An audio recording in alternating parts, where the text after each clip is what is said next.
sky over Willow Creek had never looked angrier than it did that night, boiling with black clouds that growled like something alive, and old Farmer Briggs knew he shouldn't be outside. But Rusty, his loyal old hound, was behaving in a way Briggs had never seen in all their years together. Rusty wasn't barking at coyotes or chasing shadows or begging to be let in. He was pacing at the edge of the porch, staring into the storm-darkened woods, ears pinned back, muscles trembling like he could hear something beyond the roar of wind and thunder, something calling only to him. When Briggs tried to pull him inside, Rusty let out a low, broken howl, the kind that shook Briggs straight through his ribs. And then, without warning, Rusty bolted into the storm. Briggs cursed under his breath, grabbed his lantern, and followed the dog into the darkness, rain slicing across his face like cold blades as the wind pushed him back with every step. But Rusty kept running, weaving through trees as if led by some invisible force, ignoring Briggs' shouts until the old man's voice vanished under the thunder. The deeper they went, the colder the air became, unnaturally cold. Colder than any storm should be, and for a moment Briggs wondered if he'd wandered into the wrong part of the woods, a place where time didn't move the same. His lantern flickered violently, struggling against the wind, and then, all at once, Rusty stopped. Completely stopped. His fur bristled, his tail dropped, and he let out a sound Briggs had never heard from any animal. A whine mixed with a warning, like he was seeing something no creature should have to see. Briggs lifted his lantern higher, squinting into the sheets of rain, and that's when he saw it.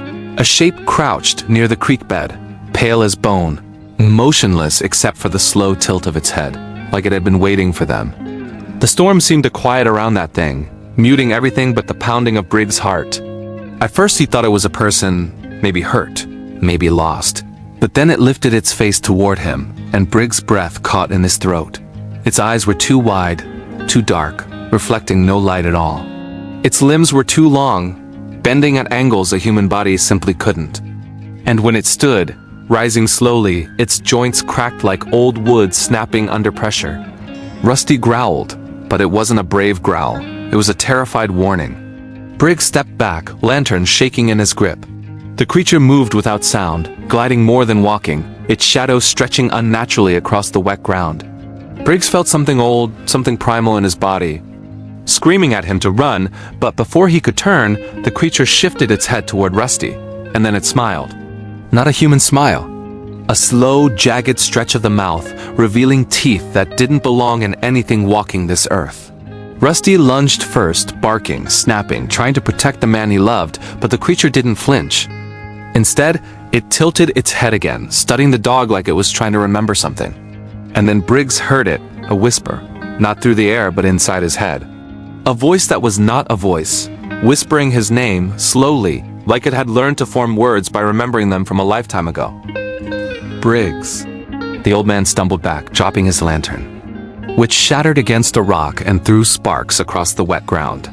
Darkness swallowed them instantly, except for a faint blue glow coming from the creature's chest, a pulsing light, like a heartbeat that didn't belong to anything living. The creature took a step forward, and Briggs finally found his voice, screaming at Rusty to run. But Rusty didn't run. He planted himself between Briggs and the creature, trembling, growling, ready to fight something he didn't understand. And then everything happened at once. A flash of lightning split the sky, illuminating the creature fully, and Briggs saw its skin ripple, as if something inside was shifting, growing, stretching to escape. Rusty barked furiously, and the creature flinched back, hissing like the sound of steam hitting fire. The storm roared again, branches cracking, and Briggs grabbed Rusty's collar, dragging him backward as the creature shrank into the shadows, melting into the dark like smoke escaping a dying flame. Briggs didn't stop running until he and Rusty burst out of the tree line and collapsed on the porch. Gasping, soaked to the bone, hearts pounding in perfect, terrified rhythm. The storm raged on, but something in the woods was silent now, waiting, watching, and for the rest of his life, Briggs swore that every time lightning lit up the forest, he could see eyes staring back from between the trees, too wide, too dark, too. Still, like the creature was reminding him that the night he followed his dog into the storm, he hadn't just found something not human. It had found him,